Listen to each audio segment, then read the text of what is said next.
Assalamualaikum warahmatullahi wabarakatuh. Saya Ahmad Zubaidi Irmansyah dari kelas Ilmu Komunikasi Malam. Di sini saya akan mempresentasikan tugas UAS saya dari mata kuliah Asas-Asas Manajemen dengan judul Pemecahan Masalah dan Pengambilan Keputusan dalam Suatu Sistem Manajemen. Di slide pertama ada pengertian dari pengambilan keputusan. Sebenarnya apa sih pengambilan keputusan itu? Pengambilan keputusan itu merupakan proses pemilihan alternatif tindakan untuk mencapai tujuan atau sasaran tertentu. Pengambilan keputusan dilakukan dengan pendekatan sistematis terhadap permasalahan melalui proses pengumpulan data menjadi informasi serta ditambah dengan faktor-faktor yang perlu ditambahkan dalam pengambilan keputusan. Di pengertian pengambilan keputusan ini dibagi menjadi 4 tahapan. Yang pertama ada tahap pemahaman. Tahap pemahaman ini adalah tahap yang merupakan proses pelurusan dan pendeteksian dari lingkup problematika serta proses pengenalan masalah. Data masuk diproses dan diuji dalam rangka mengidentifikasi masalah. Yang kedua ada tahap perancangan. Di tahap perancangan ini merupakan proses pengembangan dan pencarian alternatif, tindakan maupun solusi yang dapat diambil. Hal tersebut merupakan representasi kejadian nyata yang disederhanakan. Di tahap ketiga ada tahap pemilihan. Tahap ini dilakukan pemilihan terhadap diantaranya sebagai alternatif atau solusi yang dimunculkan pada tahap perencanaan agar ditentukan atau dengan memperhatikan kriteria-kriteria berdasarkan tujuan yang akan dicapai. Yang keempat adalah tahap implementasi. Tahap ini dilakukan penerapan terhadap rancangan sistem yang telah dibuat pada tahap perancangan serta pelaksanaan alternatif tindakan yang telah dipilih pada tahap pemilihan. Selanjutnya di slide ketiga ada sistem pengambilan keputusan. Apa sih pengertian dari sistem pengambilan keputusan itu? Sistem pengambilan keputusan ini merupakan sistem pendukung keputusan atau bisa disebut dengan sistem interaktif yang mendukung keputusan dalam proses pengambilan keputusan melalui alternatif yang diperoleh dari hasil pengelolaan data. Di sistem pengambilan keputusan ini bisa dibagi menjadi 5 karakteristik. Yang pertama adalah mendukung proses pengambilan keputusan. Maksudnya di sini adalah untuk membahas masalah struktur, semi struktur, dan yang tak terstruktur. Yang poin pertama ini berhubungan dengan poin kedua, yaitu adanya manusia, di mana manusia di situ menjadi user, tetapi juga bisa tetap mengontrol proses pengambilan keputusan. Yang ketiga adalah memiliki kapasitas dialog.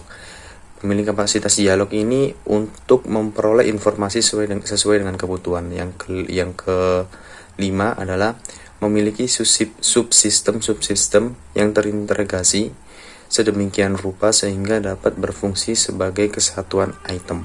Di karakteristik yang terakhir adalah membutuhkan struktur data yang komprehensif yang dapat melayani kebutuhan informasi seluruh tingkatan manajemen. Yang selanjutnya ada jenis-jenis dan langkah proses pengambilan keputusan. Yang pertama ada berdasarkan struktur organisasi.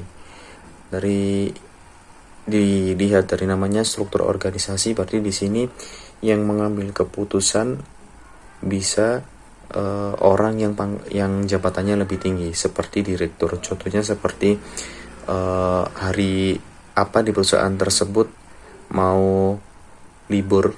Contohnya ada perusahaan yang libur di hari Sabtu Minggu, ada juga perusahaan yang libur di hari selain hari weekend, tapi weekend tetap masuk. Nah, itu keputusan diambil melalui struktur organisasi.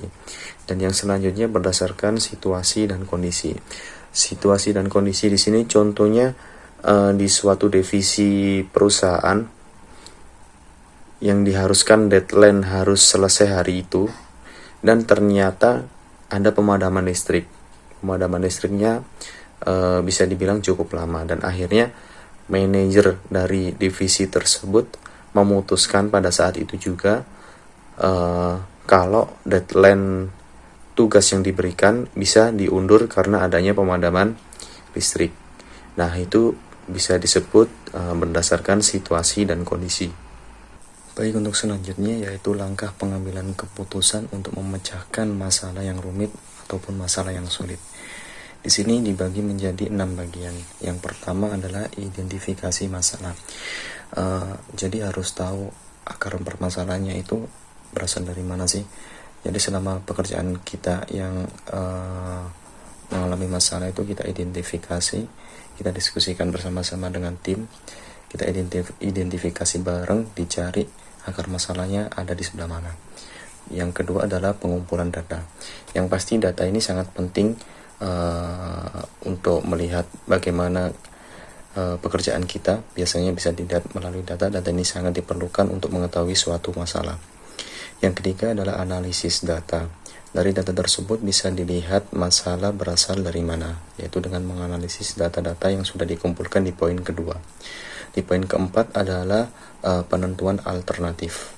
Dari data bisa mendapatkan alternatif dari masalah yang sudah kita alami.